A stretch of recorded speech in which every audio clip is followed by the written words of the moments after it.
मासी प्रभु रामचंद्राय नमः। येणीकडे अनुसंधान रम्य रामायण पावन श्रवणे भवदोष खंडन श्रवण मात्र केलिया। कथेचं अनुसंधान ऐका। रामायणाची कथा आहे, अतिशय रम्य आहे, पावन आहे आणि रामायणाची कथा ऐकल्यानंतर ना भवदोषाचं खंडन होतं। अशा प्रकारची परम पवित्र रामकथा आहे, भगवंताचं चरित्र आहे। ऐका। कैकई प्रबोधनी कुंभकर्ण पत्नी ते आपण केली देते ते मागे वर्तिले ते सावचित्ते श्रोती जनी अवधारी जे। आणि पाठीमागच्या अध्यायामध्ये काय झालं आपण सर्वांनी ऐकलं। कैकई आली होती लंकेला, प्रबोध केला कुंभकर्णाच्या बायकोला वज्रसारेला, तिला सांगितलं आणि कैकई निघून गेली। आता इकडे लंकेमध्ये ही वज्रसाऱ्याच्या बुद्धीमध्ये काय बदल झाला, ती वज्रसारा काय चरित्र करते ऐका। वज्रसारा नामे कुंभकर्ण जाय निखंदोनी बोले जिनिचतनया मने पुत्र तुझा जन्म वाया भूमी भार झालासी। लगेच वज्रसाऱ्यानं मुळकासुराला बोलवलं, म्हणले हे बघ तू जन्मल्यापासून आम्हाला सुख नाही, मुळावर जन्मलेला आहे, जमिनीला भार आहे, काय केलं तू आमच्या पोटाला जन्माला येऊन सांग बरं। तू जन्मल्या बाप मेल्याबरोबर सगळं असणारं सैन्य संपलं, रावणाचा कुळाचा विध्वंस झाला, म्हणजे तू जन्मल्या बरोबर सगळ्या राक्षस कुळाचा नाश झाला। अशा मुळावर तू जन्मलेला होता आणि जमिनीला भार आहे, काय केलंय तू आतापर्यंत 1800 वर्षाचा झाला, एवढ्या वर्षांमध्ये तू काय केलं मला सांग, असं मुळकासुराला वज्रसारा बोलते। मुलीला कोणी सर्व शांती केली आपल्या पित्याची संपत्ती अभागी उरलासी क्षिती आम्हा दुःख दावया। अरे तू जन्मल्यापासून आम्हाला दुःखच आहे, तू जन्मलाच आमच्या मुळावरती जन्मल्या तिकडं बापाचं मरण झालं, बापाला मारलं गेलं आणि तू जन्मल्यापासून आम्हाला दुःख आहे। तू जन्मायच्या आधी सुख तरी होतं, पण तू जन्मल्यापासून आम्हाला दुःख म्हणजे तुझा जन्म आम्हाला दुःख देण्यासाठीच झालाय, असं वज्रसारा मुळकासुराला बोलते। जरी जन्मतासी पाषाण तरी सार्थक होते जाण तुझी वनी वंद्यापन माझे चुके पापिष्ट। अरे पापिष्टा मुळकासुरा, तुझ्यापेक्षा मी वांज राहिली असती तरी आनंद वाटला असता। तुझ्यासारखा पोरगा जन्मण्यापेक्षा नसतंच संतान झालं तरी आनंद वाटला असता। अरे तू दगडासारखा झालेला आहे, काय केलंय तू असं, तू जन्माल्या बरोबर बाप मेला त्याचा बदला घेतला नाही, काय नाही, निवांत बापासारखा झोपला राहिला, काय तुझा असणारा उपयोग आम्हाला झाला, असं वज्रसारा बोलतात। जाय शिरी खाली पर्वत नातरी करी पर्वत पात विष भक्षोनी प्राण निश्चित सोडून देई पापिष्ट। अरे बाबा जा, आम्हाला तुझी गरज नाही, जा तिकडे पर्वतामध्ये आपलं त्या असणाऱ्या पर्वतावरनं उडी टाकून जीव दे, नसल ती होत तर विष खाऊन मर, पण तुझा आम्हाला काही उपयोग नाही, असं वज्रसारा बोलतात। पितृत्वाची राज्य संपत्ती तू जन्मता गेली भस्मांती हे साधन मनुष्याप्रती जन्मलासी पापिष्ट। अरे तू जन्मल्या बरोबर तुझ्या चुलत्याची सगळी संपत्ती संपली गेली, तू जन्मल्या बरोबर राजा रावणाचा वंश बुडाला, अशा प्रकारे अधम जन्मलेला आहे तू आणि तू जन्मल्यामुळं आम्हाला सगळं दुःख निर्माण झालं, असं वज्रसारा मुळकासुराला बोलते। राज्य हिरोनी विभीषणे भोगी सुख स्वानंदवने तुझे जन्म उपगवाने झाले असे पापिष्ट। अरे बाबा तू जन्मल्यानंतर ना राजा रावण मेला आणि त्या रावणाचं राज्य विभीषणानं हिरावून घेतलंय, विभीषणानं त्या रावणाचं राज्य घेतलं आणि सुख आनंदाने राजगादी सांभाळतोय आणि तू हिंद असंच सगळं असणारा राजगादी ती विभीषण सांभाळतोय आणि तुला काय प्राप्त झालेलं आहे, जसं वडील आहे तसं चुलत आहे, मग चुलत्याची इस्टेट वडिलांनंतर पुतण्याला यायला पाहिजे होती, मग राक्षस कुळीचा तूच एकटा राहिलेला आहे, मग ही राजगादी तुझ्याकडे पाहिजे होती, विभीषणाकडे कसं काय, असं ते असणारी वज्रसारा बोलते। मातेचे कोणी वचन पुत्र करिता झाला प्रश्न मने माते पूर्वकथन सांग संपूर्ण मज लागी। आणि आईचं बोलणं ऐकल्यानंतर ना लगेच मुळकासुराने विचारलं, म्हणले अर्धवट सांगू नको, म्हणले संपूर्ण सांग, मला आता मी जन्मायच्या आधी बाप मेला त्याच्यामुळे मला काही माहिती नाही, मग रावणाचं राज्य कसं कोणतं कोणी घेतलं, विभीषणाला कसं मिळालं, हे सगळे सविस्तर कथा मला सांग। वज्रसारा म्हणे मुळकासुरासी पूर्वी श्रीराम पंचवटी केसी वनवासी असता कपटासी सुरपणे केसी मांडिले। आणि वज्रसारा सांगू लागली ऐक म्हणले. सांगायला सुरुवात केली अरण्यकांडाच्या 8व्या अध्यायापासून रिपीट म्हण समोर आणि ते असणाऱ्या अरण्यकांडामध्ये 8व्या अध्यायामध्ये रामचंद्र पंचवटी करून नाशिक मध्ये राहिलेले होते आणि रावणाची दिदी तिकडे गेली ते असणाऱ्या पंचवाटिकेमध्ये आणि तिथे गेल्यानंतर ना रामचंद्राबरोबर छळण केलं, लक्ष्मणाबरोबर कपट केलं. पुन्हा काय झालं? पापतीचे 30 फळले तिच्या कैवारे रावणे जानकीसी हरले रावणाचे राज्य बुडाले श्रीरामाच्या कोपे करुणी. आणि तिने केलेलं पाप तिला फळलं गेलं. ते असणाऱ्या तिच्या कैवारासाठी रावणानं सीतेचं हरण केलं. सीतेचं हरण केल्यामुळे रामाला राग आला. रामचंद्र लंकेला आले, रावणाला मारले आणि राजगादी बिभीषणाला दिली असं वज्रसारा मुलकासुराला सांगते. रावण कुंभकर्णी जाळिले शक्रची ताजी पुत्र मारिले राज्य बिभीषणा स्थापिले घर घेतले श्रीरामे. रावण कुंभकर्णा मारून टाकले. मारल्यानंतर ना पुन्हा इंद्रजितासहित सगळे पोरं मारली गेली आणि ह्या लंकेच्या राजगादीवरती बिभीषणाची स्थापना घेतली. ही सगळी लंकाच रामचंद्राच्या ताब्यात होती.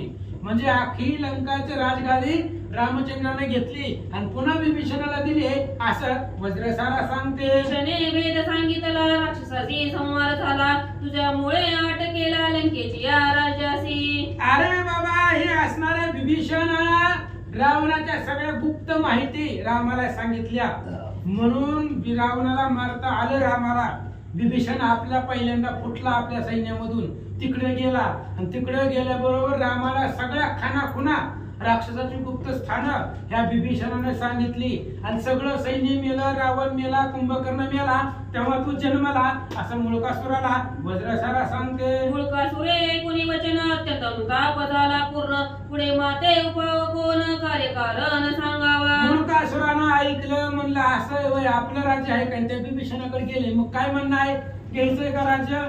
बरं ठीक आहे मग कसं करायचं सांग. आता पुढचं नियोजन तू सांगल तसं मी करतो. राजगादी घेऊ काय लागतंय? त्या विभीषणाला साधू माणूस आहे त्याला मारायला काय लागतंय म्हणले पण पुढचं कार्य कसं करायचं हे मला सांग असं मुलकासुर बोलू लागला. म्हणे जन्मदासी तू जाई रे वनांतरासी प्रसन्न करोनी सदाशिवासी राज्य मागे लंकेचे. वज्रसाऱ्याने सांगितले हे बघ ही लंका राज्य आपलंच आहे. राक्षसांचं म्हणजे आपलंच होतं.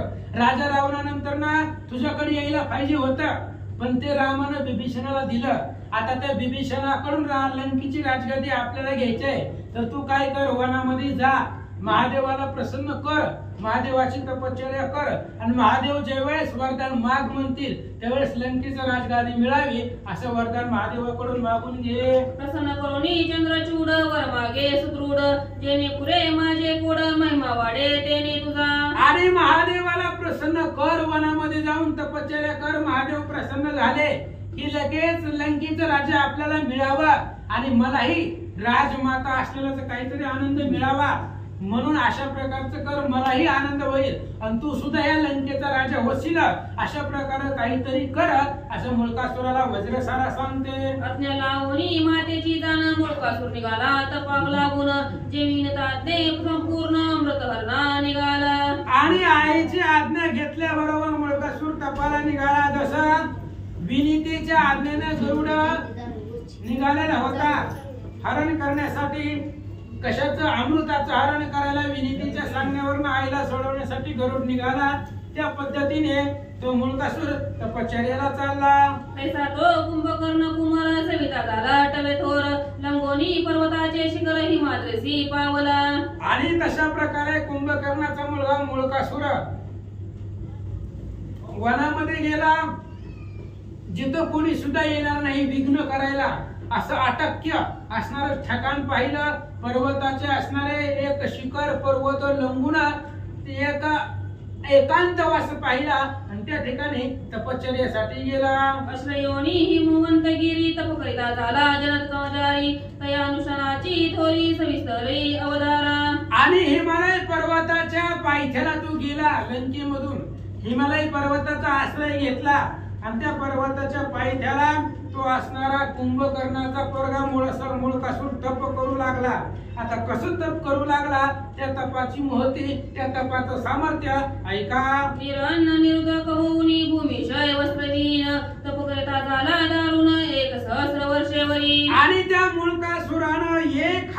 वर्ष तप केलं, अन्न 1 वर्ष जेवला नाही, 1 वर्ष चहा नाही, नाश्ता नाही, पाणी नाही, काय नाही. 1 वर्ष असणारा कठोर तपश्चर्या केली, जमिनीवरती झोपला, असणाऱ्या पलंगावरती गादीवरती नाही, जमिनीवर बसला, अंगावरचे कपडे सुद्धा काढले गेली आणि दारुण भयंकर अशा प्रकारचं 1 वर्ष 1000 वर्ष तपश्चर्या त्या मुळकासुराने केले. तदंतरे जात वेदासी प्रक्षाळून गती अवदयागानेसी मग हविता झाला निजमासासी कुंभकर्णाचा नंदन. आणि त्याच्यानंतर असणारा यज्ञ त्या कुंभकर्णानं अग्नी प्रज्वलित केला आणि त्या अग्नीमध्ये तुपाचं असणाऱ्या दह्याचं अवधान दिलं आणि तो असणारा अग्नी प्रज्वलित केला आणि पुन्हा तो असणाऱ्या त्या अग्नीला प्रज्वलन करून त्याच्यामध्ये अनेक समिधा टाकू लागला. तपाचारोनी घोर तृप्त केले वैष्णवर तेने करुणी अंबर दाटले सभोसाल मांसगंधे. आणि ते असणारं तप केलं, आघोर तप. राक्षसांचं तप म्हणजे काही चांगलं असतं का? ते आता इंद्रजितानं अभिचारिक यज्ञ केलेला होता, तशा पद्धतीने अग्नीला तृप्त केलं. त्या अग्नीमध्ये अनेक मांस टाकलेले होतात, जीवांची हत्या करून त्या अग्नीमध्ये टाकलेला होता आणि त्याचा दुर्गंध आकाशापर्यंत गेलेला होता. तेवढी तपश्चर्या मुळकासुराने केले. गवटागान उठली गगनी ते तटस्थ झाले साधू पाणी धुमरी व्यापिली अवनी हाकार करीते झाले. आणि त्या मांसाचं रक्ताची घाण त्या आकाशामध्ये उठली गेली, सगळ्या आकाशामध्ये वास दुर्गंधी निर्माण झाली, सगळे असणारे देवलोक घाबरले. ही मुळकासूर कठोर तप करायला म्हणजे काहीतरी अनर्थ होणार आहे, देवांचं सुद्धा राज्य हिरावून घेईल एवढं कठोर तपश्चर्या ही मुळकासूर करू लागला. झाला सचिपती तेने वेगळे केले अतियुक्ती उर्वशी पाठवली राक्षसाप्रती छळलेली छळावया. आणि इंद्राला टेन्शन आलं, म्हणले ह्यानं जर तपश्चर्या केली तर आपली राजगादी जाते, म्हणून इंद्रानं अप्सरा बोलवली. जा म्हणले त्या कुंभकर्णापाशी जाऊन नृत्य कर आणि तुझ्या असणाऱ्या सुंदरतेनं मुळकासुराला त्या सुंदरतेनं मोहून टाक असं इंद्रदेवानं सांगितलं. उर्वशी येऊनी आपण कटाक्ष दावणी बोले वचन म्हणे तापसिया तुझ लागून तप दुर्गरम्या केले. इंद्राच्या सांगण्यावरनं ती उर्वशी मुळकासुरापाशी आली. मुळकासुराला हाव भावानं नजरेने सांगू लागली, म्हणले काय तुमचं स्वरूप आहे, सुंदर मदनासारखं तुमचं असणारं रूप आहे आणि तुम्हाला प्राप्त करण्यासाठी मी किती वर्ष तप केलंय काय माहिती म्हणले तुम्हाला, असं ते अप्सरा मुळकासुराला सांगू लागले. तुझे सापावयापती तप केले निजात्मशक्ती येरू म्हणे तुझे उदराप्रती कुमर होऊनी जन्मावे. आणि त्या अप्सरेने सांगितलं तुझ्यासारखा नवरा भेटण्यासाठी मी एवढं तप केलंय. मुळकासुराने सांगितलं हे बघा, मला तुमच्या पोटामध्ये जन्म घेऊन तुमच्या उदरामध्ये जन्म घेऊन तुमचा मुलगा व्हावा अशी इच्छा आहे, म्हणजे तुम्ही मला आईसारखे आहात असं या मुळकासुराने सांगितलं. कोणी मुळकासुराचे वचन उर्वशी निघाली जेते सची रमण प्रतांत तया जाणवून स्वस्थानी ते राहिले. मुळकासुराचं बोलणं ऐकलं, मुळकासुराने सांगितलं बोलण्यामुळे त्या असणाऱ्या अप्सरा निघून गेली. इंद्राकडे म्हणले आपल्या जन ह्या मुळकासुराला छळणं होणार नाही, त्रास देणं होत नाही, ह्याची तपश्चर्या भंग करता येत नाही, म्हणून इंद्राकडे निघून गेली.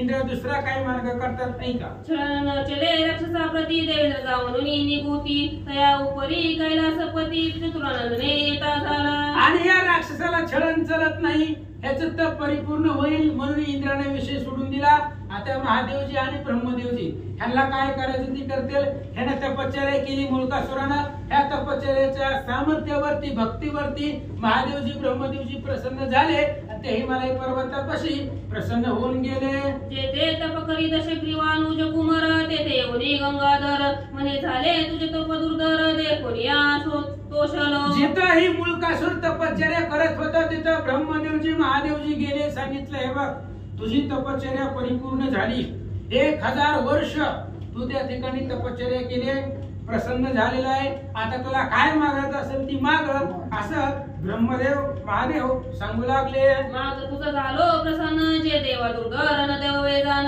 ते मी कृपेने देईन दान संतोषे बाळका. आणि महादेवाने सांगितलं, ह्या महादेवानं राक्षसांचं लय कळवलं, कारण भोळा महादेवजी होते, सगळ्या राक्षसाला वरदान ह्या 2 देव लोकांनी दिले, महादेवाने ब्रह्मदेव. विष्णूने कुणाला वरदान दिलं का? ठरलेलंच असते. आणि लगेच महादेवाने सांगितलं हे बघ म्हणले बालका तुझ्यावरती प्रसन्न झालेला आहे, ह्या त्रैलोक्यामध्ये सुद्धा दुर्धर असेल तरी सुद्धा तुला देतो, काय मागायचं ती माग. महादेवजी बोलले ऐसे बदला दुर्जटी कोणी मुळके कर संपुटी विनविला मने कृपा दृष्टी मजकडे स्वामी पाहावे. आणि लगेच महादेव बोलल्यानंतर मुळकासुरानं हात जोडले. हात जोडून महादेवाकडे बघितलं, म्हणले महादेवजी कृपा दृष्टी आमच्यावरती करा आणि कृपा दृष्टीनं आमच्याकडे पहा, काय मागतोय ऐका. मज मर करावे देवदैत्याच्या हातेन मरावे यक्ष राक्षस गंधर्वे तिहीन वदावे मज लागी. आणि मुळकासुरानं मागितलं मला अमर करा, मला मरण येऊ देऊ नका. मग देव दानव गण गंधर्व यक्ष किन्नर भूत राक्षस माणसं, आता हे माणसं शब्द टाकला आवर्जून, कारण रावण माणसाच्या अवतारातून आलेला आहे म्हणून म्हणले माणसं ह्याच्याकडून मला मरण येऊन देऊ नका, असं ब्रह्मदेव महादेवाला मुळकासुर बोलू लागला. पिशाच चारण असुर मानवादी करुणी नर आणि वनीची श्वापदे दुर्धर तयाचे निमज मृत्यू न येवो. पिशाच असतील, चारण असेल, असुर असेल, मानव असेल आणि वनामधली श्वापदे असतील, कारण हे देवलोकांचं लय लाघव असतंय, कशाच्या रूपातून येऊन मारतील सांगता येत नाही. म्हणून पशु पक्षी सुद्धा सांगितली मुळकासुरानं, ह्या जगामध्ये त्यानं काहीच ठेवलं नाही, ह्यांच्या हातून मला मरण येऊ नये असं महादेवाकडून वरदान मागितलं. कोणी राक्षसाचे वचन सोनी त्रिनयन म्हणता झाला मुळका जाण जे बोलिलासी ते सत्य रे. महादेवाने सांगितलं ज्यांची लिस्ट तू आता सांगितली त्यांच्याकडून तुला मरण नाही. तू तुझ्या मुखाने ज्यांची नावं घेतली त्यांच्यापैकी तुला कोणीही मारणार नाही, ह्याच्या व्यतिरिक्त सांगू शकत नाही. तुझ्या तोंडातून जर एखाद्याचं नाव राहिलं असलं तर मी ती सांगू शकत नाही, पण जेवढ्यांची तू नावं घेतली त्यांच्या हातून तुला मरण नाही असं महादेवाने सांगितलं. कुंडली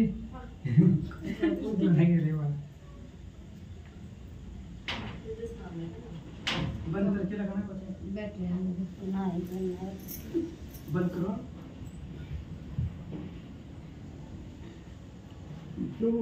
इतुके नेचीनी मृत्यू तुझन होई रणचित कोणी राक्षसूत आनंद चित्त पै झाला. आणि त्यावेळेस महादेवांनी सांगितलं ऐक म्हणले मुळकासुरा, ज्यांची तू नावं घेतलेली आहेत आतापर्यंत तुझ्या तोंडानं त्यांच्याकडून तुला मरण येणार नाही, ते तुला मारू शकणार नाहीत, अशा प्रकारचं वरदान महादेवांनी दिलं. म्हणे स्वामी दुर्धर शक्ती मज दे, म्हणे स्वामी दुर्धर शक्ती द्यावी मजला युद्धार्थी वरी सम्मुख मज प्रती सहसा धीर न धरती. आणि लगेच मुळकासुरानं दुसरं वरदान मागितलं. म्हणले ऐका महादेवजी, आता झाला प्रसन्न, काय सारखं होणार होता, त्याच्यामुळे म्हणले हे बघा मला युद्धाची जर गरज पडली, युद्ध करत असताना एखादं शस्त्र अस्त्र द्या, शक्ती वरदान काहीतरी द्या, जेणेकरून मी युद्धामध्ये विजय मिळेल असं मुळकासुर सांगू लागला. बाळकाची कुणी वचनावळी संतोषला चंद्रमोळी पशुपत देऊन ते काळी कर मस्तकी ठेविला. आणि त्या मुळकासुराचं बोलणं ऐकलं महादेव आधीच कसे शिव भोळा चक्रवर्ती, त्याचे पाय माझे चित्ती, धर्मार्थ काम मोक्ष शिव देखता प्रत्यक्ष, अशा असणारे महादेवजी कृपाळू. त्यांनी सांगितलं तुला काय पाहिजे, शस्त्र पाहिजे, हातामधलं पाशुपत अस्त्र जे कधीच भांगणार नाही, अशा प्रकारचं पाशुपत अस्त्र मुळकासुराला दिलं. ब्रह्मा म्हणे राजकुमारा माझे ब्रह्मास्त्र घे युद्ध चतुरा, निवटावे रिपू संभारा आता निज नगरा जाय वेगी. आणि ब्रह्मदेवाने सांगितलं ही माझं ब्रह्मास्त्र घे आणि तू तुझ्या शत्रूला मार. आता ह्याचा शत्रू ही कुणाला मारणार होतं, जाऊन बिभीषणाला.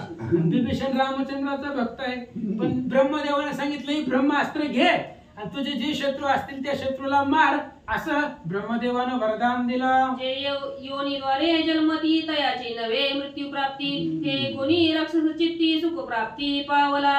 आणि ब्रह्मदेवाने सांगितलं हे बघ जी आईच्या पोटातून जन्मलेलं आहे त्याच्या हातून तुला मरण येणार नाही. जे आईच्या पोटातून जन्मलेले आहेत त्यांच्याकडून तुला मरण नाही. सीता कशी आहे आई, सीता आईच्या पोटातून जन्मली का? जे जे आईच्या गर्भामधून ज्यांनी जन्म घेतलेला आहे त्यांच्याकडून तुला मरण नाही असं ब्रह्मदेवाने सांगितलं. वरदेवनी राक्षस पुत्रासी ब्रह्मा महेश कैलासासी निघाले मागे ब्रह्म ऋषी वीण वाजवी तपय आला. आणि लगेच त्यावेळेस ब्रह्मदेवाने सांगितलं, वरदान दिलं.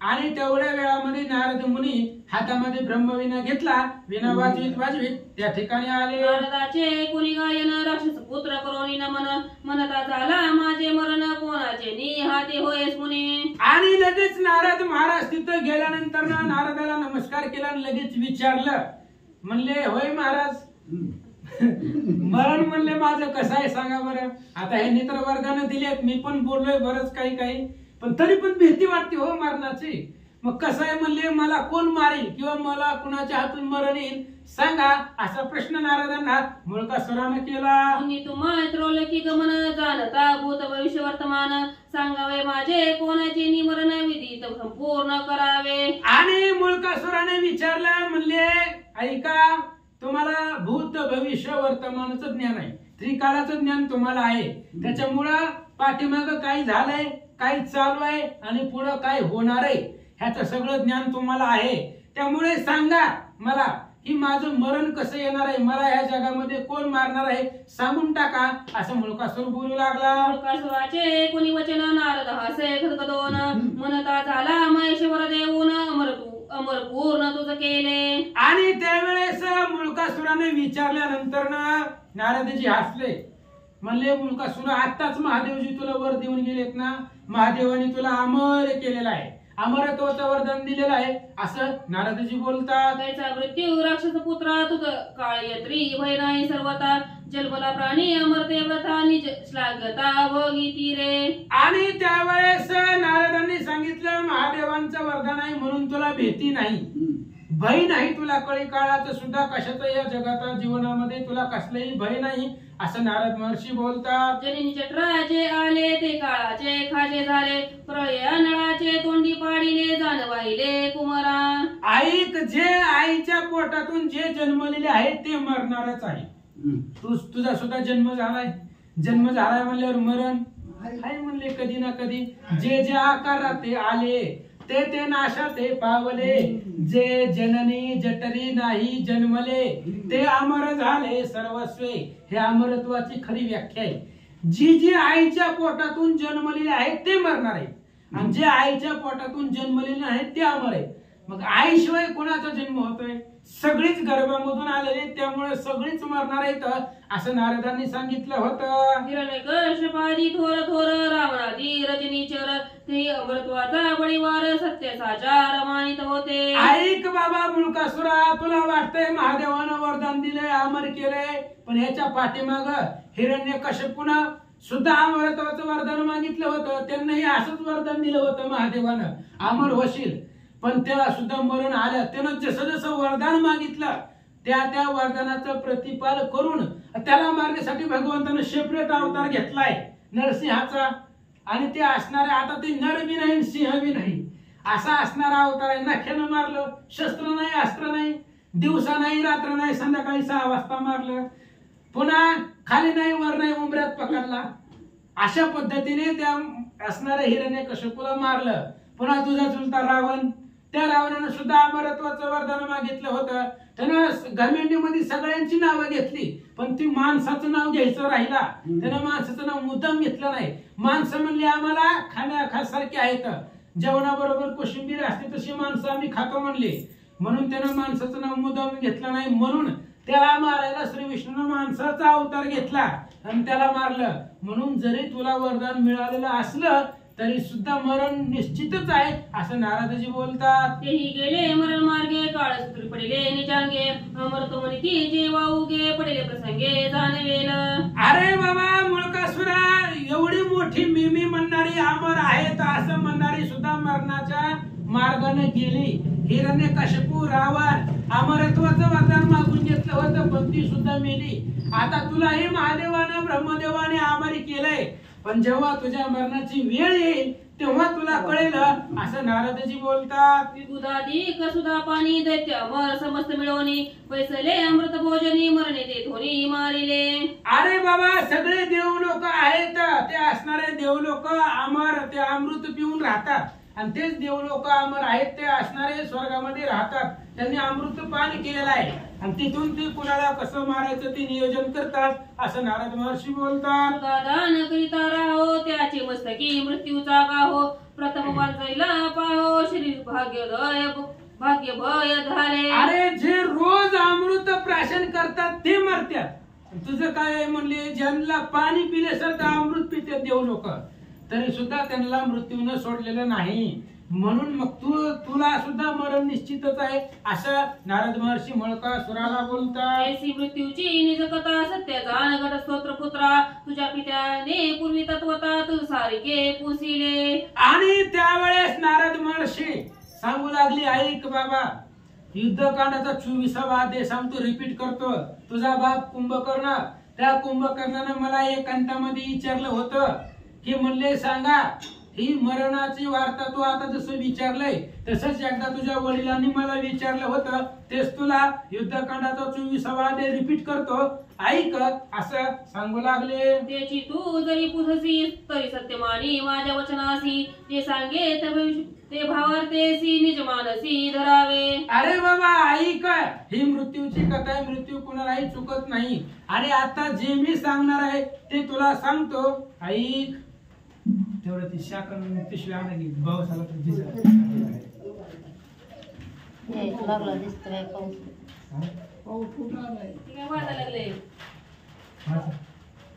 जो राज्य करोनी विदेही ध्येयस्था देह बुद्धी नाही जय शुकादी वंदिती पायी दृष्टाती कवी ज्याचे समरती. अरे बाबा जे विदेही राज्य करतात, जे देहावरच नाही, ज्यांना देहबुद्धी नाही, अशा असणारे शुक जनक ते सुद्धा मरण मार्गाला गेले. ती कायमच राहिले का? गेले. म्हणजे ते जे देहावर नव्हते ते सुद्धा मरणाच्या मार्गाने गेले होते असं नारद महर्षी बोलतात. तया विदेहन प्राघरी जन्मले अयोनिजा कुमारी नामे जान सीता सुंदरी तुझ्या पित्राची निज भार्या. आई तू विचारलंय मला कोण मारणार आहे, मला मरण कसं आहे, तर त्या मरणात तुला कोण मारणार आहे ते सांगतो. त्या विदेह राजाच्या घरी एक मुलगी जन्मलेली आहे आणि ती तुझ्या असणाऱ्या बापाच्या शत्रूची बायको आहे, रामचंद्राची पत्नी आहे. आणि ती आईच्या पोटातून जन्मलेली नाही, ती आयुनीची आहे.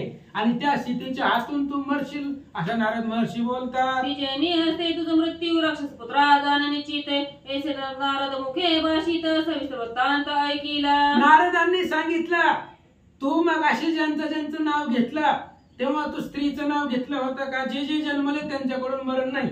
मग सीता आयुनीजा आहे, तिचा जन्म नाही, ती आयुनीजा जन्मलेली आहे, ते गर्भाला आतळलेली नाही, अशा प्रकारची ती सीता आहे. आणि त्या सीतेच्या हातून तुला मरण येणार आहे असं नारदांनी सांगितलं. मुळकासुरानं ऐकलं, काय करतो, आज्ञा घेऊन ब्रह्म ऋषी जाता झाला कैलासासी मागे मूळ कनिज मानसी वंचना करिता पैजाला. आणि अशा प्रकारची आज्ञा घेतली. नारद महर्षी तिथून निघून गेले कैलासाला गेल्यानंतर मी इकडे कुंभकर्णाचा पोरगा मुळकासुर आता काय विचार करतो, ऐका. म्हणे नारद काय कथिले असभ्य श्रुत केले नगडे ते केवी गळे वाहिले मित्र येणे बोले दिसताय. आणि त्याने विचार केला, म्हणले जाऊ दे, त्याचं काम सांगायचं असतं, कुठं ती सीता आहे आणि कशी इथं येणार आणि कसं मला मारणार आहे. जाऊ दे म्हणले, दुर्लक्षित केलं मुळकासुरानं. कशी म्हणले सीता इकडे येणार आहे मारणार आहे, जाऊ दे म्हणले, ती विषय सोडून दिला. आता पुढे काय त्या ठिकाणी असणार जे कधीच घडणार नाही ते नारदांनी सांगितलं. म्हणून त्या मुळकासुरानं दुर्लक्षित करून टाकला. कमळ मरणाला चैनी तंते केवी बांधवेल मातंगते केवी कटिभंग अळीनिकेची सुते केवी मेरू वेगवेल. आणि मुळकासुराला असं वाटलं, आता माझ्यापाशी ब्रह्मास्त्र आहे, महादेवाचं पशुपात नावाचं अस्त्र आहे आणि ती एक स्त्री आहे. ती स्त्री मला कशी मारणार आहे? एखाद्या असणाऱ्या अलिकेनं किंवा कटीसूत्र म्हणजे करधुडा, त्या करधुड्यानं मेरू पर्वत बांधता येईल का? आळीनं गरुडाला जिंकता येईल का? अशा पद्धतीने ही लहान आहे सीता माझ्याकडून, ती मला काय मारणार आहे असं मुळकासूर बोलू लागला. तेनुचे वशस निज श्रंगे करी हिमालयाचे हृदयविदारी मशक सागरा प्राशन करी हे कैसे निगळो शके. अहो गायीचं वासरू आहे आणि त्या गायीच्या वासराच्या शिंग्यानं पर्वत फुटत असतो का कुठं एवढा मोठा पर्वत, आणि ते गायीचं वासरू त्याच्या शिंगानं पर्वताचा भेद कसा होईल. पुन्हा त्या ठिकाणी दुसरं उदाहरण दिलं, मशक आहे उंदीर चिलट आणि ते असणारं मशक आहे समुद्राचं प्राशन करणार आहे का? ते जसं शक्य नाही तसं सीता मला मारील हे शक्य नाही असं सांगतात. महान देचे नीलकंद्रे भेदीचे पिपिलिकेची नेत्रे कर्णविहित पर्वत मस्तकाके विवळंगेल. आणि कुंभकर्णाचा पोरगा मुळकासूर बोलू लागला, एखादी मुंगी आहे आणि त्या मुंगीच्या ताकदीनं पर्वत, त्या मुंगीनं जर ठरवलं पर्वताला जिंकायचं तर ते मुंगीला कसं शक्य आहे. तशा पद्धतीने ही सीता आहे आणि ती सीता मला काय मारणार आहे, एक अबला स्त्री राहिली असं मुळकासूर बोलू लागला. गठीत गडे खादे ठाई परिमज मारू न शके वैदेही जे नारद वदला ते सर्वही मानस सत्य न वाटे. मुळकासुराने विचार केला गंड घडणारी गोष्ट घडेल. एखाद्या वेळेस गायीचं वासरू शिंगानं पर्वत फोडील, करदोड्यानं पर्वताला बांधता येईल, काय होईल, न घडणाऱ्या गोष्टी घडतील. पण ती सीता मला मारू शकत नाही. नारदांनी जे सांगितलं ते खोटं वाटतंय असं मुळकासूर बोलू लागला. शक्तिके माझी लकीडा केवी जिंकू शकेल गरुडा ऐसे जाणवनी नारद वेडा मनसे मिथ्य बोलिला. काय त्या नारद महाराजांचं ऐकायचं व काहीतरी मला येऊन सांगून चार गोष्टी ज्ञानाच्या निघून गेले. म्हणले जन्मलेल्याला मरण असते बघा, ऐकून घेतलं मी काहीतरी. शक्य आहे का ते एखादे असणाऱ्या नाली मधला किडा मुंगी, ती असणारे किडा आणि ती काय गरुडाला जिंकणार आहे का? तसं ती सीता मला कसं जिंकणार आहे? मी एवढा दिप्पाड ताकदीवान, महादेवाचं पाशुपत अस्त्र मिळालंय, ब्रह्मदेवाचं ब्रह्मास्त्र मिळालंय आणि ती सीता कुठं तिकडं आहे, त्याला मला कसं मारेल. उगा नारदांनी काहीतरी सांगून गेलं असं मुळकासूर बोलू लागला. सीतेचे नियाते मज मृत्यू हे काळ नवे सत्य हे वदला उमाकांत ते कैसे मिथ्य होईल. ह्या नारदाचं खरं म्हणायचं का महादेवाचं? महादेवाने आपल्याला अमरत्वाचं वरदान दिलेलं आहे आणि नारदाचं काही खरं नाही म्हणले, उगा काहीतरी आपलं सांगून गेलाय, खोटं आहे नारदाचं.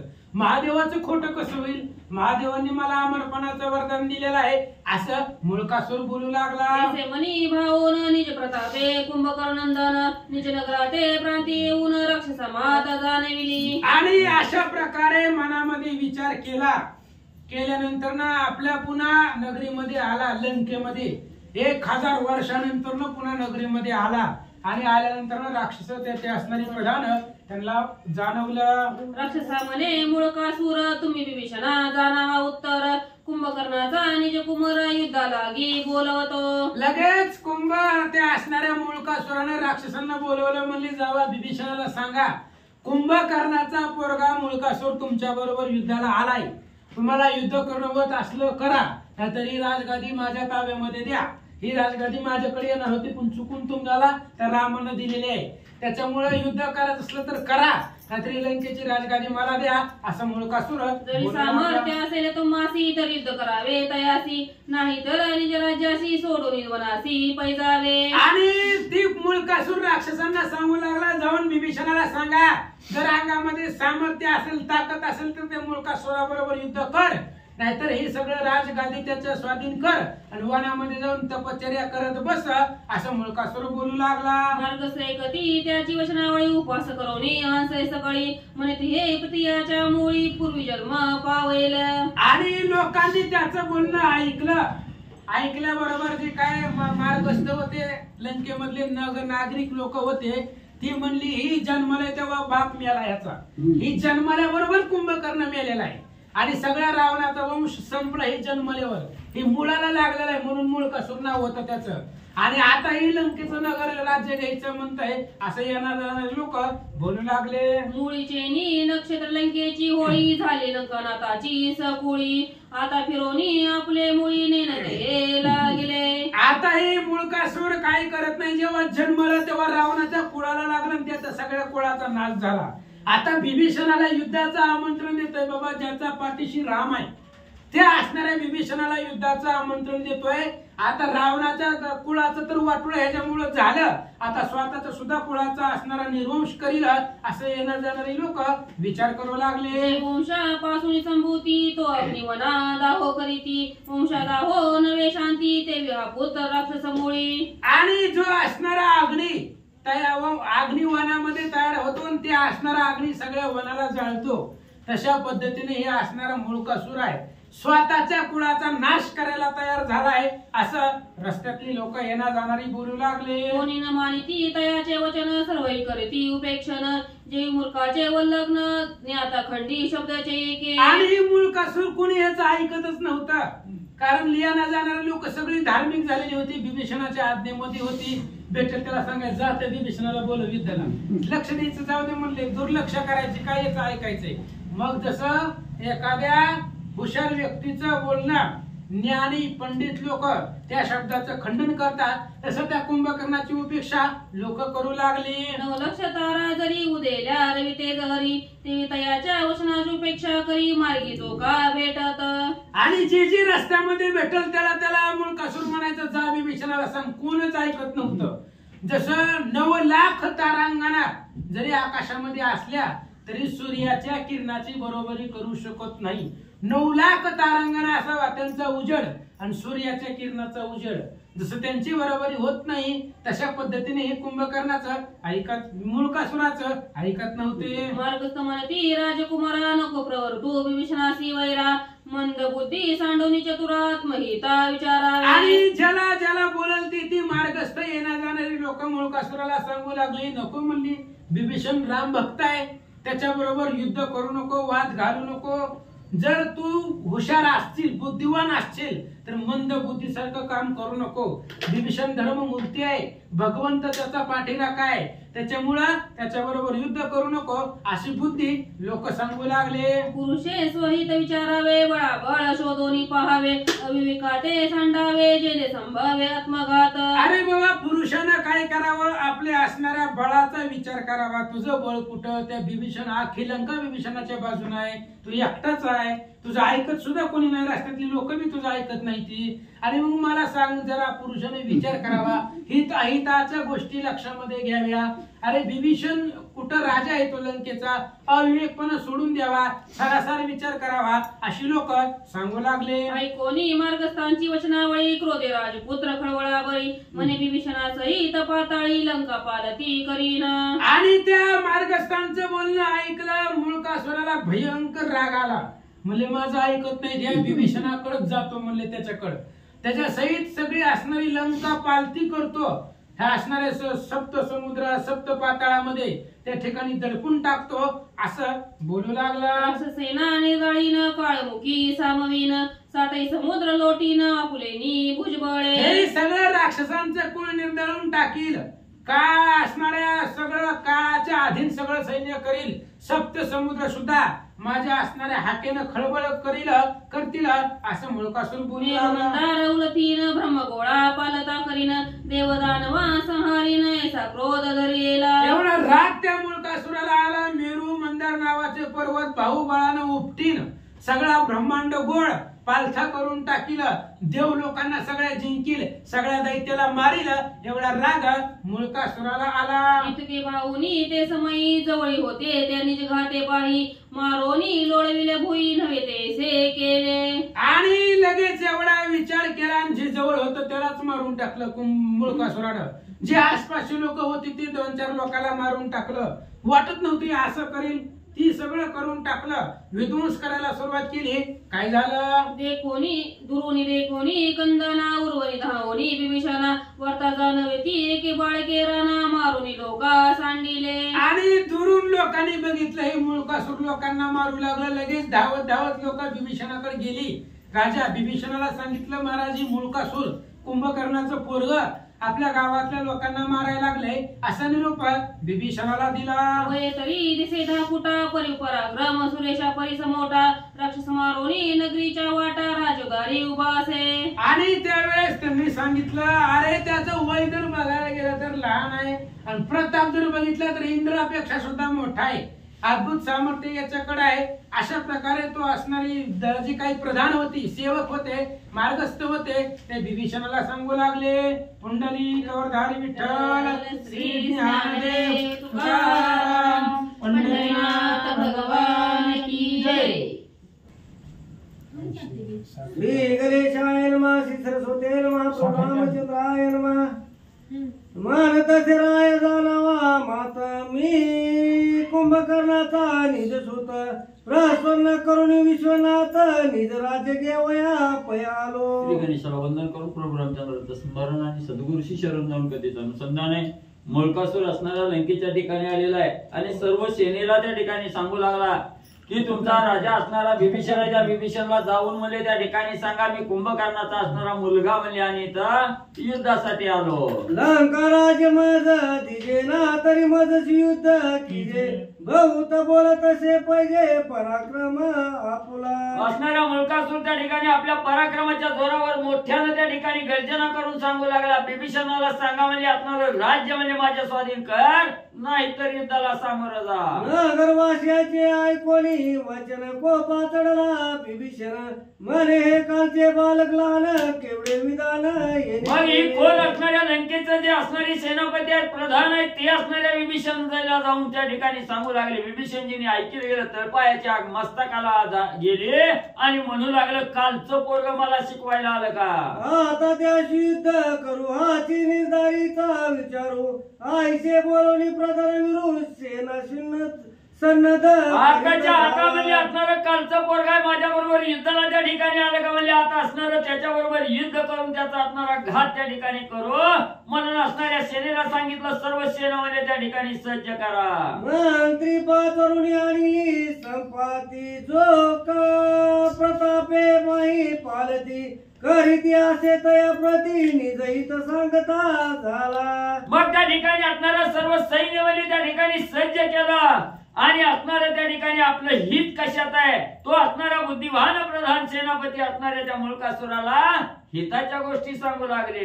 युद्ध लागी तुम्ही जीवे कुंभकर्ण पुत्राशी जित धरावे न मारून येते आणावे सभा मंडपा माझा. मग असणाऱ्या विभीषणजींनी प्रधान सेनापतीला त्या ठिकाणी सांगितलं बाबांनो तुम्ही अगोदर जावा. असणाऱ्या त्या ठिकाणी त्याला 4 गोष्टी ज्ञानाच्या सांगा धर्माच्या सांगा आणि नाही ऐकलं तर म्हणजे त्याला असणारं जीवे जीत म्हणजे त्या ठिकाणी धरून लंकेच्या ठिकाणी घेऊन या. विभीषणाचे ऐकोने वचन युद्ध लागी निघाले प्रधान सन्नद करून या सैन्य गाव निशाणी घातला. विभीषणजींनी सांगितलं गेलं बरोबर लगेच असणारा आपला असणारा त्या ठिकाणी वाद्य वाजवलं गेलं निशाणी घाव त्या ठिकाणी घातला नसणाऱ्या मुळकासुरा बरोबर युद्ध करण्यासाठी सैन्य निघू लागलं. लागी वज्रत्रांची ध्वनी दिग्गजाची टाळी बैसली करणी आंदोळली बैमाची जननी दशा दिशा दाटल्या. राजा विभीषणाचं सैन्य त्या ठिकाणी असणाऱ्या वाद्याचा आवाज करत त्या ठिकाणी जाऊ लागला. आवाज 10 दिशेला घुमू लागला.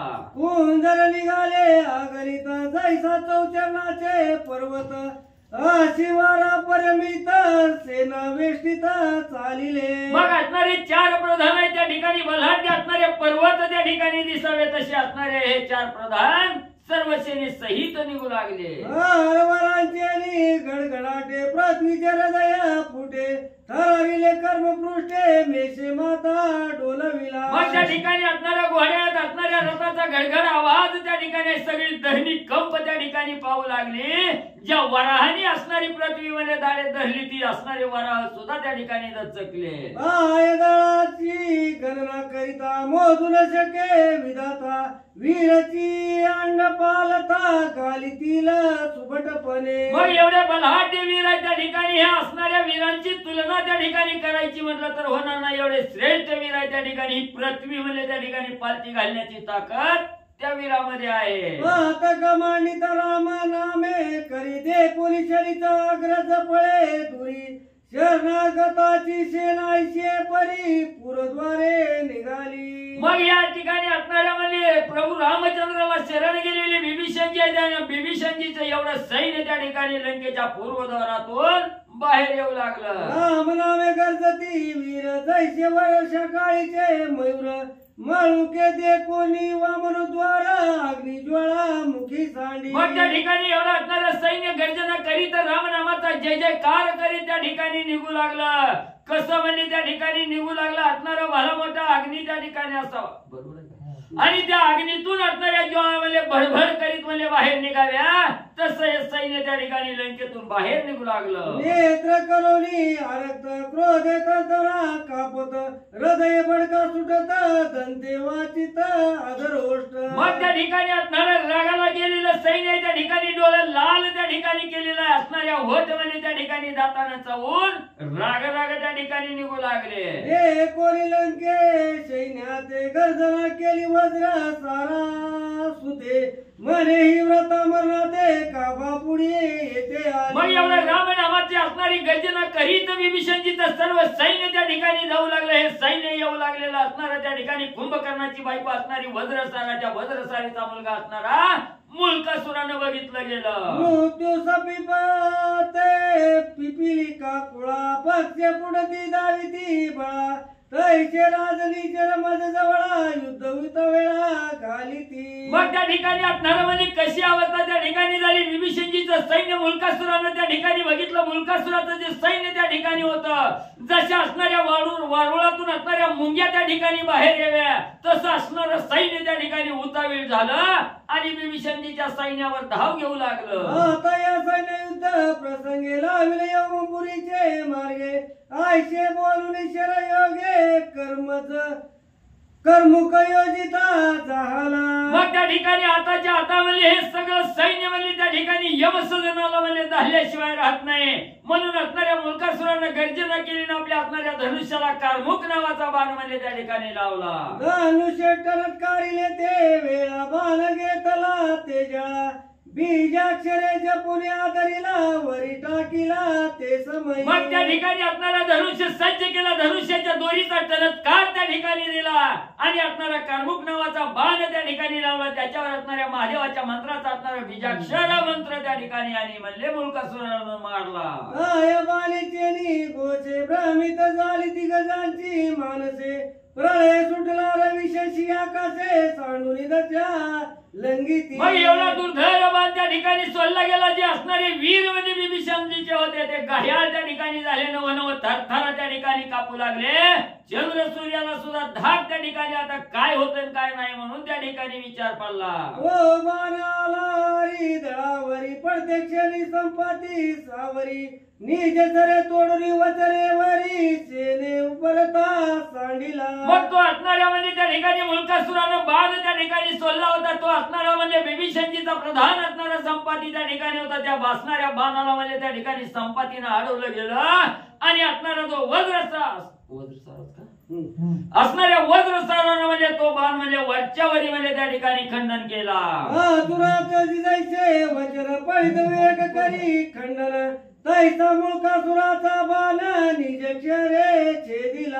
असणारा त्या ठिकाणी मूर्ख त्या ठिकाणी असावं. मूर्खाचं वचन पंडितांना एका क्षणात त्या ठिकाणी खंडन करावं, तसं असणाऱ्या ह्या मुलकासुराच्या बाणाचं विभीषणजीच्या प्रधानाने खंडन केलं. संपत्ती प्रधान माझी बळी संधाना रमिले ते काळी शहर सोळीला मंत्रावळी जपुनी रामनामा. लगेच असणारा त्या ठिकाणी ज्ञानवान असणारा त्या ठिकाणी अतिशय ज्ञानी असणारा संपाती प्रधान त्या ठिकाणी होता आणि हा विभीषणजीचा प्रधान आहे. त्यांनी लगेच आपल्या असणाऱ्या धनुष्याला असणारा बाण त्या ठिकाणी लावला आणि काय करू लागले. रामनामे मंडित शर सुटले गरजेत गोषवित अंबर दे कोणी मुळके सत्वर शिववरद बाण सोडिला. बघ असणारा हा मल्ले असणाऱ्या संपातीने आपल्या धनुष्याला बाण त्या ठिकाणी राम नामांकित बाण लावला. राम नामाचं स्मरण करत बाण त्या ठिकाणी जाऊ लागला. मुलकासुरानं बघितलं गेलं आणि लगेच त्याला प्रत्युत्तर देण्यासाठी आपल्या धनुष्याला बाण मुलकासुर लावू लागला. परस्परे बाण पडली मिठी जैशी वेळ वेळ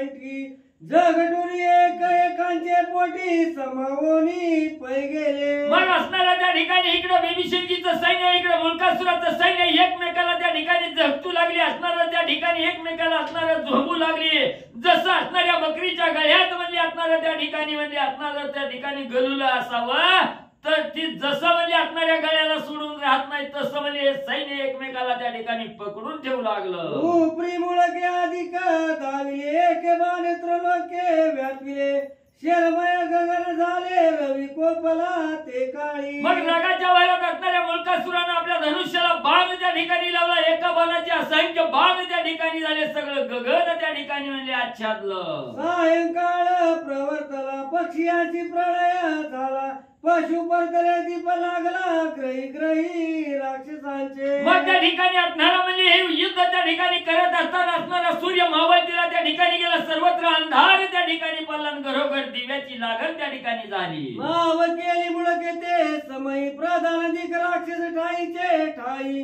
बांधोनी वस्त्र भरणे पायी हिरोनी नग्न पै केले. मग त्या ठिकाणी असणारा म्हणजे हे सैन्याचं असणारी भंगारी त्या ठिकाणी करू लागला. असणारा म्हणजे त्या ठिकाणी माया म्हणजे असणाऱ्या मुलकासुरानं त्याच वेळेत वेळ साधली. काय केली त्या ठिकाणी सगळ्या असणाऱ्या प्रधान म्हणजे बिभीषणजीचं त्या ठिकाणी होतं ते जागच्या जागेला म्हणजे असणाऱ्या वस्त्रानं म्हणजे त्या ठिकाणी बांधलं आणि सगळी वस्त्र त्यांच्या अंगावरची काढून घेतली. नग्न अवस्था बिभीषणजीच्या प्रधानाची केली.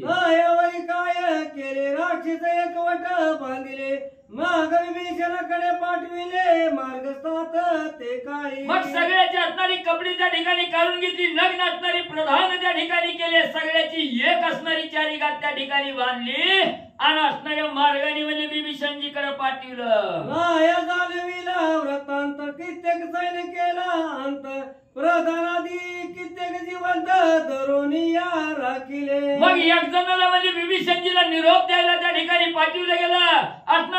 असणारा दूत त्या ठिकाणी बिभीषणजीकडे गेला आणि सांगू लागला राजे असणाऱ्या सगळ्या सैन्याचा अंत म्हणजे त्या ठिकाणी केला. सगळे प्रधान सेनापती म्हणजे त्या ठिकाणी बांधून ठेवले. वार्ती के सांगती वार्ता होजी ऐका लंकनाथा मूळ कासुरे प्रधान दिसमता रणी व्यताभूत केले पै. मग जो वार्ता सांगायला त्या ठिकाणी बिभीषणजीकडे गेला होता ती सांगू लागला लंकेचा राजा असणाऱ्या नाथा म्हणजे ऐका म्हणजे असणाऱ्या मुलकासुरानं म्हणजे सगळे प्रधान सेनापती दुःखाभिभूत अवस्था त्या ठिकाणी केली. वार्तिकांची ऐकून वचनावळी क्रोध विभीषण ते काळी किंचित उर्वरित राक्षस बळी त्या समवेत युद्ध निघाला. मग त्या ठिकाणी असणाऱ्या वार्ताहरांना बातमी त्या ठिकाणी सांगितली गेली. असणारी बातमी बिभीषणजीने ऐकली गेली. तर पायाच्या मस्तकाला त्या ठिकाणी गेली. थोडं काही सैन्य बरोबर राहिलेलं होतं ते सैन्य घेऊन बिभीषणजी रागाच्या भरात जाऊ लागले. मागे आले अपशकुन डावे वसवा करीती गमन दक्षिणे भारद्वाज हरिणाच्या समयूर पैगे. मग असणारे बिभीषणजी सैन्यासह मुलकासुराचा वध करण्यासाठी जाऊ लागले. वाटेने जात असताना अपशकुन त्या ठिकाणी घडू लागलं. असणारं कावळं म्हणजे डाव्या बाजूला जाऊ लागलं. पुढे गायळ भेटले ती राया जाणविले सैनिक बांधून राखिले नाव निघे प्रधान. डाव्या बाजूला कावळा जाऊ लागला. उजव्या बाजूला भारद्वाज असणारा त्या ठिकाणी पक्षी आणि हरण त्या ठिकाणी जाऊ लागले. ही असणार त्या ठिकाणी म्हणजे असणारा अपशकुन त्या ठिकाणी बघितलं आणि पुढे गेल्याबरोबर गायाळ जे असणारे वीर त्या ठिकाणी झालेले होते ते असणाऱ्या त्या ठिकाणी राजाला सांगितलं गेलं की इथं असणारं सैन्य त्या ठिकाणी आणि बांधून ठेवलं. ऐकून यांची माता बिभीषण श्रीराम नामे गरजत निर्भय होऊन निज दळासहित रणभूमीचा पयाले. मग असणाऱ्या त्या ठिकाणी दूतांनी सांगितलं इकडं म्हणजे बांधून त्या ठिकाणी म्हणजे प्रधानाला ठेवलं. ही बातमी ऐकली गेली. बिभीषणाने राम नामाचा गजर त्या ठिकाणी केला. मन निर्भय केला. कसलीही भीती मनामध्ये ठेवली नाही आणि सर्व दळ घेऊन असणाऱ्या म्हणजे त्या ठिकाणी मुलकासूर ज्या रणभूमीवर युद्धासाठी होता तिथं पोहोचले. राम नामे करुणी बुबकार नामे गरज चालले वीर मोहनी पळवली सत्वर नाम समोर नराहे. मग त्या ठिकाणी असणारा मोहिनी मंत्र म्हणजे असणाऱ्या त्या ठिकाणी मुलकासुरानं सोडलेला होता आणि त्या मोहिनी मंत्र त्या ठिकाणी जाण्याचा विचार करत असताना बिभीषणजींनी सैन्यासह असणाऱ्या राम नामाची गर्जना केली. असणाऱ्या राम नामापुढे मोहिनीचा असणारा त्या ठिकाणी थरकाप सुद्धा मोहिनीचं काय सुद्धा म्हणजे त्या ठिकाणी चाललं नाही. एक श्रीराम श्रीराम नामे तुटे भव बंध श्रम तैसे बांधले वीर सुटले. म्हणून त्या ठिकाणी ग्रंथकर्ते म्हणतात कितीही संकट आलं, कितीही दुःख त्या ठिकाणी आलं, तर याच्यावर जर मात त्या ठिकाणी करायची असेल तर फक्त रामनाम त्या ठिकाणी घ्या. आणि या रामनामाच्या जोरावर असणाऱ्या बिभीषणजींनी निर्भय अवस्था त्या ठिकाणी झाली. एवढेच नाही, या संसार रूपी भवसागर तारून जात असताना अनेक संकट येतात आणि त्याच्यावर मात करण्यासाठी रामनाम मुखामध्ये अखंड घ्या.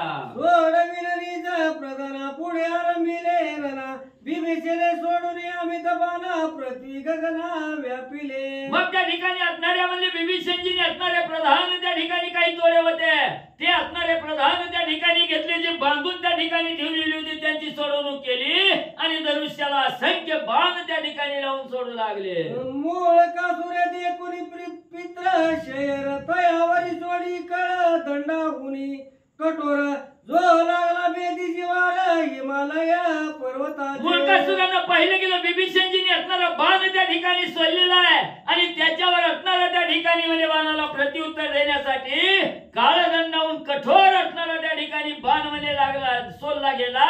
तो असणाऱ्या म्हणजे जिव्हारी म्हणजे जसा असणाऱ्या त्या ठिकाणी पर्वतावर म्हणजे असणारा वज्र लागावा तसा हा दुर्धर बाण त्या ठिकाणी सोडला. तो शर येता गगनी लंकेश बाण झाली खंडनी माग तो राक्षस गर्दुनी बिभीषणाची बोलिला. इकडे राम नामांकित असणारा बाण म्हणजे बिभीषणजींनी सोडला गेला, त्याच्यावर असणाऱ्या मूळकासुरानं बाण त्या ठिकाणी सोडला. त्याच वेळेस असणाऱ्या बिभीषणजीच्या बाणाचं मूळकासुराच्या बाणानं खंडन केलं. अगाये बिभीषणा ख्याती थोर राक्षस गुली केली अपार झाला श्रीरामाचा किंकर मरकटेची सख्य करोनी. मग त्या ठिकाणी असणारे म्हणजे आपण विजयी झालो म्हणून असणारी मूळकासुरानं गर्जना त्या ठिकाणी केली आणि असणारा म्हणजे त्या ठिकाणी बिभीषणजीला असणारा त्या ठिकाणी राक्षस बोलू लागली. बिभीषणजी या राक्षस कुळामध्ये त्या ठिकाणी जन्माला येऊन म्हणजे हे असणारी कीर्ती म्हणजे त्या ठिकाणी केली. रामाचा असणारा म्हणजे दास त्या ठिकाणी झाला आणि सख्य म्हणजे असणाऱ्या वानरा बरोबर त्या ठिकाणी केलं. शाखा मृगजे पर्ण भक्षक ते रामाचे दळी मुख्य नायक तया माझी तू ही रंग प्रधान तू मिरवीची. एवढंच नाही, झाडाचा पाला खाऊन जीवन जगणारी वानर आहेत म्हणजे त्या ठिकाणी, पण ती वानर म्हणजे प्रभू रामचंद्राच्या सेनेमध्ये मुख्य त्या ठिकाणी झाली आणि त्यांच्याच सेनेमध्ये तुम्हीही म्हणजे मुखरत त्या ठिकाणी राहिला.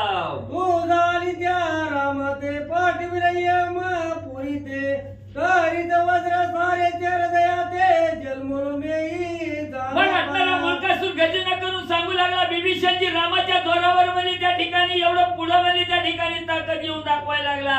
काय म्हणजे त्या झाडाचा पाला खाणाऱ्या माकडाला जवळ केलं, तसं म्हणजे माझ्यापाशी जमणार नाही. आता म्हणजे असणाऱ्या तुझा आणि तुझ्या असणारा म्हणजे त्या ठिकाणी रामाला म्हणजे यमपुरीला पाठवीन तरच म्हणजे कुंभकर्णाच्या वज्रसारेच्या पोटी जन्माला आलो. जरी पुत्र होईन कुंभकर्णाचा तरी सुड घेईन पितृत्व्याचा नाही तरी पाषाण मिसाचा तुझ सारे का जन्म. हे बिभीषणा असणाऱ्या त्या ठिकाणी म्हणजे या असणाऱ्या म्हणजे तुझा असणारा सूर त्या असणाऱ्या म्हणजे बापाचा असणारा बदला घेण्यासाठी म्हणजे त्या ठिकाणी तुझा असणारा काटा त्या ठिकाणी काढीन, नाहीतर म्हणजे वज्रसारीच्या पोटी जन्माला येऊन दगड म्हणजे त्या ठिकाणी होईल. आईचे बोलून पंचबाण सोडिले अति दिव्य दारुण ते बिभीषणे वरचे वरी खंडून भूमीवरी पाडिले. एवढा असणारा त्या ठिकाणी बिभीषणजीला त्या ठिकाणी हीन मानीनं असणारा मूळकासूर त्या ठिकाणी बोलला गेला आणि असंख्य असणारं बाण आपल्या धनुष्याला लावलं. बिभीषणजीवर मूळकासुरानं सोडलं, त्या सर्व बाणाचं खंडन वरच्यावरी बिभीषणजीच्या बाणाने केलं. विवेक प्रसन्न वैरागी पंचविषय दमवी निजांगी तैसे बिभीषणे शरमार्गी कुट करुणी पाडिले. जसा असणारा विवेक ज्ञानी त्या ठिकाणी असावा, पंच विषयावर आपला असणारा म्हणजे त्या ठिकाणी दमन करावं, त्या असणाऱ्या पंच विषयाचा असणारा निर्दलन म्हणजे आपल्या विवेकानं त्या ठिकाणी साधक करतो, तसं बिभीषणानं म्हणजे असणाऱ्या त्या ठिकाणी म्हणजे असणाऱ्या म्हणजे मूळकासुराचं जे बाण आलतं त्याचं खंडन म्हणजे केलं. विभीषणाची संधान ठेव दे कोणी मुळके बाण नव सोडिले ज्याचे भयापूर्व अवनी नवखंड होऊ पाय. मग असणाऱ्या त्या ठिकाणी बिभीषणजीनं एवढं संधान म्हणजे त्या ठिकाणी साधलं गेलं. असणाऱ्या त्या ठिकाणी मूळकासुराचा बाण असणारं त्या ठिकाणी कसलंही भीती न धरता म्हणजे असणारं वरच्यावरी मुळकासुराच्या बाणाचं खंडन म्हणजे केलं. नाव बाण येत लंकेशावरी ते नवशरते अवसरी खंडुनी पाडले पृथ्वीवरी नवगिरीची शिखरे जयची. मग त्या ठिकाणी मुळकासुरानं सोडलेले 9 बाण त्या ठिकाणी होते. लंकेचा राजा असणाऱ्या बिभीषणजीनी म्हणजे ते 9 बाण म्हणजे वरच्यावरी त्या ठिकाणी खंडन केलं. पृथ्वीवर त्या ठिकाणी पडलं गेलं. कसं दिसलं गेलं? भलं मोठं असणारं 9 पर्वत असावं जमिनीवर पडावा तसं म्हणजे असणाऱ्या मुळकासुराच्या बाणाची अवस्था बिभीषणजीनी केली. तदनंतर कुंभकर्ण सुते कार्मुकी योजले एकदश बाणाते पुंकापासुरी शर गगनाते पक्षियांचे सुटले. पुन्हा असणाऱ्या त्या ठिकाणी असणाऱ्या म्हणजे कुंभकर्णाचा मुलगा असणाऱ्या मुळकासुरानं काय केलं? त्या ठिकाणी आपल्या असणाऱ्या धनुष्याला म्हणजे कार्मुक नावाचा बाण म्हणजे त्या ठिकाणी लावला. किती लावला? 11 बाण त्या ठिकाणी सोडलं आणि त्या 11 बाणापासून म्हणजे त्या ठिकाणी पिसारा म्हणजे त्या ठिकाणी पसरला आणि त्याच्यातून असणाऱ्या आकाशात अनेक बाण म्हणजे निर्माण झालं. ते एकदश नव्हती शर केवळ ईश्वराचे अवतार पृथ्वी पुरी अंबर दस दिशा प्रकटले. मग मुळकासुरानं सोडलेले 11 बाण त्या ठिकाणी होते. मनाला बाण आहेत पण ती बाण म्हणजे त्या ठिकाणी नव्हते. 11 असणाऱ्या भगवंताचे असणारे अवतार म्हणजे त्या ठिकाणी होते. हे 11 बाण म्हणजे सगळ्या 10 दिशेला असणारं संपूर्ण आकाश व्यापून त्या ठिकाणी गेलं. हरी त्रिशूळ डमर पिंगट जटा भयंकर रुंडमाळा भस्मधर 80 रूपे प्रकटली. मग त्या 11 बाणापासून असणारी म्हणजे अनेक रूप त्या ठिकाणी निर्माण झाली. हातामध्ये असणाऱ्या त्रिशूळ आहे, डमरू आहे, असणाऱ्या डोक्याच्या ठिकाणी पिंगट जट आहे, गळ्यामध्ये असणाऱ्या रुंडमाळा आहे, कपाळाला भस्म त्या ठिकाणी धारण केलेलं आहे. अशी रूप म्हणजे त्या ठिकाणी प्रकट झाली. ऐश्वर्य दे कोणी गदा पाणी भस्मासुरावरीला पाणी दे कोणी रुद्र रूपे तच्छणी नेना कोणीकडे गेली. मग हे आश्चर्य असणाऱ्या बिभीषणजींनी त्या ठिकाणी बघितलं गेलं. लगेच असणाऱ्या भस्मासुराला त्या ठिकाणी पाचारण केलं आणि हे असणार म्हणजे त्या ठिकाणी हे रुद्र रूप त्या ठिकाणी धारण केलं. त्याच वेळेस असणारा जो कार्मुक नावाचा बाण म्हणजे त्या ठिकाणी मुळकासुराचा होता तो असणाऱ्या भगवंताने म्हणजे त्या ठिकाणी घेतला. रुद्र वेशमुळे कासुरे कापोनी आती गजरे कर्मुख घेऊन ऐश्वरे दिदले ते बाण सोडिले. मग त्या ठिकाणी असणाऱ्या म्हणजे मुळकासुरानं म्हणजे रुद्र आवेश त्या ठिकाणी धारण केला. अतिशय राग त्या ठिकाणी आलेला आहे आणि रागाच्या भरात कार्मुक नावाचा असणाऱ्या भगवंताने घेतलेला जो दिलेला बाण होता तो बाण घेतला म्हणजे सोडला गेला. ते द्वादश शरदे कोणी स्वर्गी भयातुर इंद्रादी देव मनती गोर कर्म येणे आरंभिले. मग पहिली 11 बाण पुन्हा भगवंताने दिलेला एक बाण असे असणारे 12 बाण म्हणजे त्या ठिकाणी सोडलं गेलं. सगळे 33 कोटी देव चिंतातूर झाले. आता काही खरं नाही म्हणजे या बाणापुढे बिभीषणजी आता राहू शकत नाही. अशा प्रकारे असणाऱ्या इंद्रादी देवासही सगळ्याला चिंता लागली. या द्वादश शरांच्या गाई द्वादश सूर्य पडती ठाई बापडे बिभीषण निवारील काही शिवाचे वरदान. आणि सगळे देव त्या ठिकाणी म्हणू लागले एवढे दुर्धर असणारे बाण म्हणजे मुळकासुरानं त्या ठिकाणी ठेवलेले आहे. म्हणून सगळ्याला घोर त्या ठिकाणी लागला गेला. हा जर बाण त्या ठिकाणी गेला तर आकाशातील 12 सूर्य म्हणजे असणाऱ्या पृथ्वीवर पडतील एवढं असणारं सामर्थ्य या बाणामध्ये आहे. आणि बापुडा किरकोळ असणारा बिभीषण म्हणजे या बाणापुढे कसा वाच.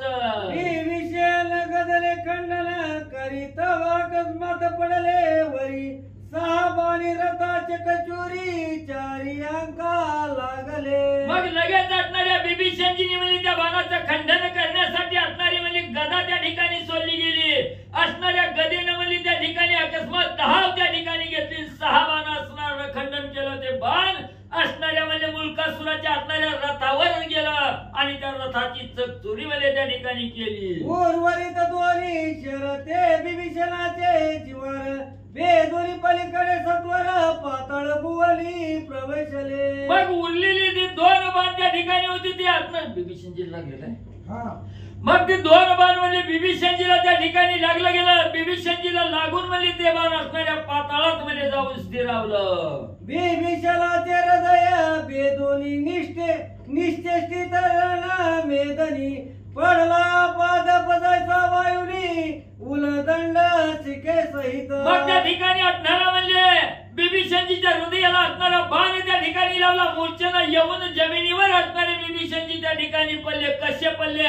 सुसज्जाचा वारा त्या ठिकाणी असावा, भला मोठा वृक्ष त्या ठिकाणी असावा, वाऱ्याच्या झोतानं म्हणजे जमिनीवर त्या ठिकाणी आदळून पडावा, तसे बिभीषणजीची अवस्था झाली. घटिका द्वादश पर्यंत राणी बिभीषण मूर्छित.